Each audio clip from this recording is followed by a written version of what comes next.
चलिए सीधा आपको रायपुर ले चलते हैं, जहां इस वक्त मुख्यमंत्री विष्णुदेव साय मौजूद हैं। दरअसल छत्तीसगढ़ राज्य बाल अधिकारी संरक्षण आयोग का 15वां स्थापना दिवस है और कार्यक्रम में मुख्यमंत्री पहुंचे हैं। महाविद्यालय कॉलेज की स्थापना हो गई है, जबकि हम लोगों के समय में जिले में एक आध कॉलेज होता था तो बहुत होता था, और तरह तरह की सुविधाएं हैं। प्रयास नाम की संस्था है, हम लोग आपका नालंदा परिसर खोल रहे हैं।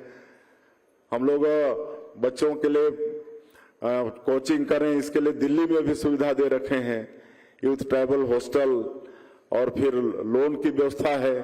अभी हम 2 दिन पहले ही श्रम विभाग के कार्यक्रम में थे, तो वहां पर जो श्रमवीर हैं उनके बच्चों के लिए जो 10-12 में जो अव्वल आए हैं, ऐसे 26 और 5 31 बच्चों को, और वो लोग आगे बढ़े तो 2-2 लाख रुपया उनको दिए प्रोत्साहन के लिए, 1 लाख रुपया वाहन खरीदें इसके लिए 1 लाख रुपया।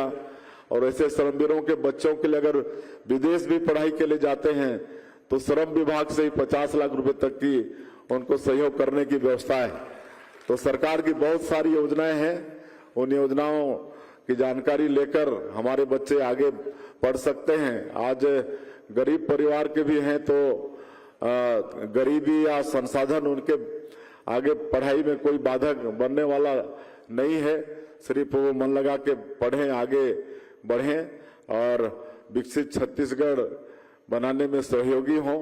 हमारे माननीय प्रधानमंत्री जी 2047 तक विकसित भारत का संकल्प लिए हैं, तो हम लोगों को भी विकसित छत्तीसगढ़ बनाकर उनको सहयोगी बनना पड़ेगा। और हम लोग 2047 तक विकसित छत्तीसगढ़ खड़ा करने के लिए एक विजन डॉक्यूमेंट बनाए हैं, सबसे सलाह मशवरा करके, और उसी अनुसार सरकार काम कर रही है। उसमें आप सबका एक नागरिक का भी मतलब योगदान रहेगा, तभी हम लोग विकसित छत्तीसगढ़ बना पाएंगे।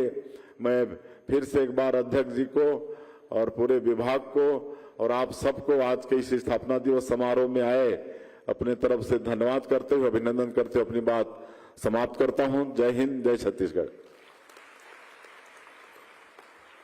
बहुत बहुत धन्यवाद महोदय। निश्चित रूप से आपने जो आह्वान किया है कि शिक्षा को हम महत्वपूर्ण स्थान दें, हमें पूरा यकीन है कि दर्शक दीर्घा में जितने भी सदस्य हैं वो अपने मुखिया की बात का मान रखेंगे और शिक्षा की अलग जगाने में अपना महत्वपूर्ण योगदान देंगे। अब बारी है आभार प्रदर्शन की। आभार प्रदर्शन के लिए मैं सचिव श्री प्रतीक खरे जी से आग्रह करती हूँ कि वे आएं और आभार प्रदर्शन करें। बहुत बहुत धन्यवाद महोदय। निश्चित रूप से आपने जो आह्वान किया है कि शिक्षा को हम महत्वपूर्ण स्थान दें, हमें पूरा यकीन है कि दर्शक दीर्घा में जितने भी सदस्य हैं वो अपने मुखिया की बात का मान रखेंगे और शिक्षा की अलग जगाने में अपना महत्वपूर्ण योगदान देंगे। अब बारी है आभार प्रदर्शन की। आभार प्रदर्शन के लिए मैं सचिव श्री प्रतीक खरे जी से आग्रह करती हूँ कि वे आएं और आभार प्रदर्शन करें।